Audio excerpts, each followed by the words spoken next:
Understand your income statement and your profit and loss. Those are the critical things you need to know about your income statement. What is my margin? Gross. And it helps you when you're bidding for business. Okay? Let me know when you're about to start. You about to start? Okay. All right, let's start. Okay, so now we talked about gross profit margin and net profit margin. So let's say you have that 50% gross profit margin and 30% net profit margin. Then what? Is that good or bad?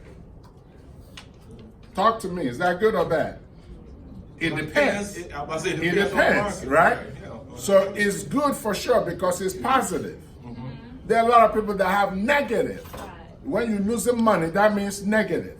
Now, why would a bank give you money if you're losing money? You are capable to repay the money is the reason they could give you money. Okay? Yeah, how do they know whether you're capable of paying back the money? Cash flow? By what? Cash flow? You're capable of paying. How can you be capable of paying back money when you're losing money? Think about that. That's why banks don't give you money when you're losing money.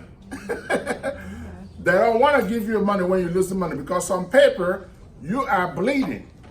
For you to lose money means that your expenses exceeded your revenue, right? So that means that negative is coming from somewhere or you are behind paying those expenses. You see how the logic of the bank say, how can you pay me back when you don't even have enough income in the business to offset your expenses? So before you go to a bank, you need to try to start making profit. Remember the what do you call it? The legend, urban legend that said, don't show profit because you're gonna pay all these taxes. That's the lie of the devil. No, I'm keeping it real with you, right? You cannot grow your business if you keep losing money on your tax return. Because that's what banks ask you for these days. They wisened up and say, give me a tax return. Because that's where, whatever you say in the tax return, I'm going to use that. So before you start showing losses on your business, make sure you know the implication of that.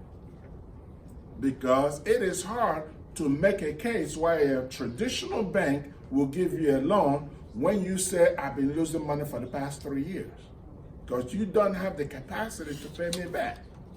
Yeah, you could tell me how your credit worthy. That's why businesses have great credit score, but banks still won't give them a loan because the income statement is showing a loss. Are we together? We good? All right. So that's the first thing you do. Yeah, but there's legitimate reason to show loss, okay? Number one, you may have a lot of depreciation that is non-cash. So banks are not that ignorant. So they will back out depreciation. There are sometimes your tax return may show loss because the government allows you to depreciate some equipment you bought or some vans you bought for business for tax reasons. So banks will add that back in, okay, to see if you're really making cash profit, okay? So if you can do that, it's okay sometimes for tax purposes to have a loss, but on your books, when you back all that out, you're making profit. Yes? And then typically what it's called, they call it EBITDA. That's the term. Okay, we're gonna get to that. Yeah, don't confuse them with that term. I stopped using EBITDA to make a point because I noticed that it glosses over. Okay. So we're gonna talk about cash income. That's the term I started using now. It's the same thing. Instead of that EBITDA that investment bankers use and confuse small businesses, basically what we're talking about is, you see how net income, we adjust it for things that are non-cash, like depreciation, to see what is the net cash income.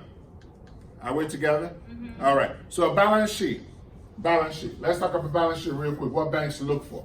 Remember, balance sheet is what you own versus what you owe people, right? What example of what you own? Equipment, cash. Equipment, cash, buildings. Yes, building, land. Anything that is that is property of yours is an asset. Okay, which means assets, right? Now, there are different types of asset: current or liquid. Things that are more liquid. And what is the most liquid asset you have? Cash, right? So cash comes first on your balance sheet. So when you do your balance sheet, make sure cash is the first thing.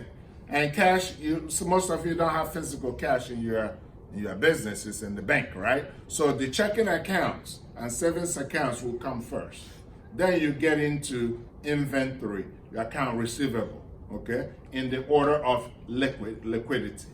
Then you get into the fixed asset, which is the building and all that. Are we together? All right. So what you owe, so when you add that up, let's say you have $100,000 in asset.